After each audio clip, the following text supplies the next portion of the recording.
Hello everybody, Thunder here, and today I actually want to talk to you guys about the Geats King-Onger movie. I know the movie's been out for 2 weeks. I was traveling in the meantime. Actually, the movie came out the day that I was supposed to get on the plane, so I wasn't able to watch it, so I'm just back in Japan. I was finally able to watch it this morning. And overall, I really enjoyed it. I enjoyed both movies in very different ways. I will try to keep this as spoiler light as possible. There will be a spoiler field section towards the end, but I'll let you guys know when it's time for some spoilers.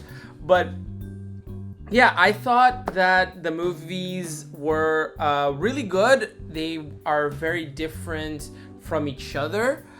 They have different takes on the stories that they are trying to tell. Surprisingly enough, the Sentai movie might have been the stronger one, and I'm not a King-Onger fan, but I really enjoyed this particular movie, especially because I think it should have been part of the series. It's a very important aspect for all of the characters of what happens in this movie, so I'm a little bit shocked that they decided to put it in the movie and not put that in the show. Geats is more of a filler story, I would say. It's what if Geats was an action comedy, and I'm all in for it. I think Geats can be very serious and very dark, so I appreciate when the movie tries to someone is deciding to drive their bike. Okay, thank you, Hongo Takeshi. Anyways, I think it's a great a funny movie. There's a lot of funny bits in it. Sometimes it can be a little childish, especially comparing to what's going on in the show. But I think for a serious show like Geats, I think it works very well. As for the movie-going experience, always a lot of fun going with a lot of kids around. The King-Onger movie is kind of scary, so some kids started crying mid-part because they were scared about what was going on, and I think for really young children, it might not be the best movie to take them in the movie theater. Not that it matters, because 2 weeks later, this movie only plays once a day at a weird 11:35 a.m. kind of time slot in the smallest theater in the movie theater. So the movie's already on its way out 2 weeks in, which makes sense. Now, I want to talk spoilers. So please walk away if you don't want to know spoilers. If you don't care about spoilers, please keep listening. So the King-Onger movie tells a story of Gira's coronation day, and he is brought to the land of the dead, where he meets the first king of Shugad, which is the villain of the movie, and basically he's using Gira's old friend as a sacrifice so he can go back to the land of the living and be the king to bring happiness to everybody, because he thinks that this big crisis that's coming is going to bring a lot of deaths. But basically, Gira just teaches the main character, well, the main girl, that it doesn't matter. The crisis is going to be bad, but they're going to fight it together, and they're going to, that's the meaning of life. In the meantime, we have all the other characters basically, facing their own fears and their own pasts, which I think is really cool. And unlike the series, the CGI in the movie is actually really good. They're using the same technologies, but I guess just a bigger budget gets the background and the foreground to sync equally. I don't know. There are some really cool visuals in the Land of the Dead. They see, Nkosopai is underwater, and Tofu's always burning, and Ishabana is like kind of poison. It's a really cool visual storytelling there, and it's more King-Onger. King-Onger, if you don't like the action like I don't, It's still the same kind of stuff, but at least the story was really engaging, and the movie only dipped out when they transformed, which is at the end. Now on to Geats.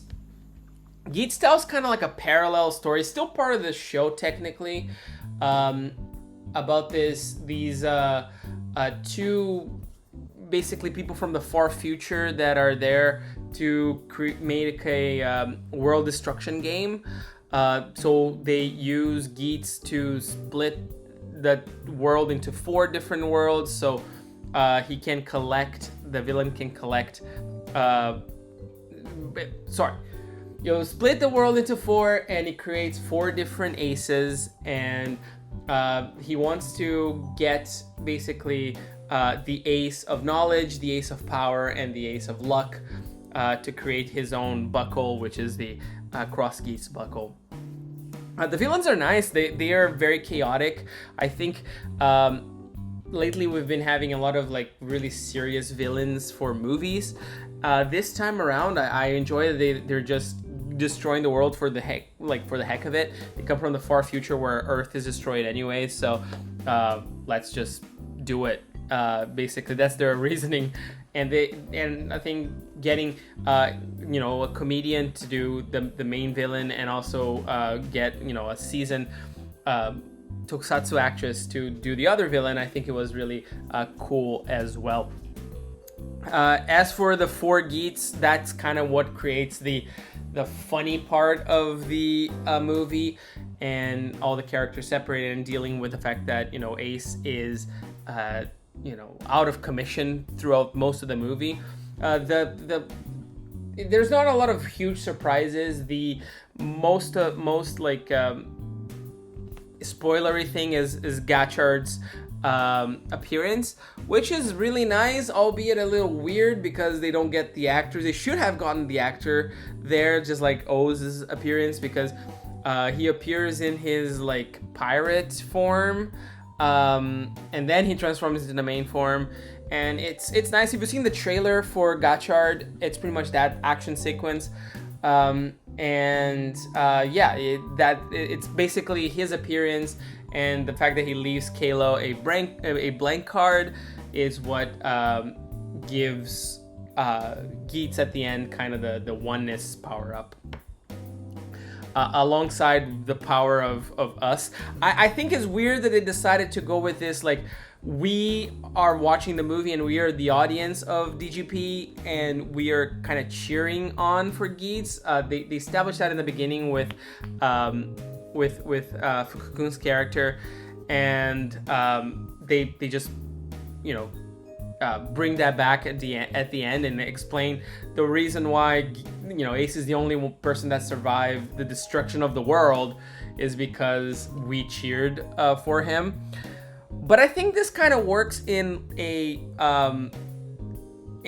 stage show, but not in a movie, because in a movie you can't, especially in Japan, people don't cheer, people don't say anything, so it's kind of anticlimactic in a sense. I think that this in a live show would be really cool, because you have all the kids screaming like "Gambare, gambare," and that's kind of like the part that is normally like emotional to me in these kind of shows.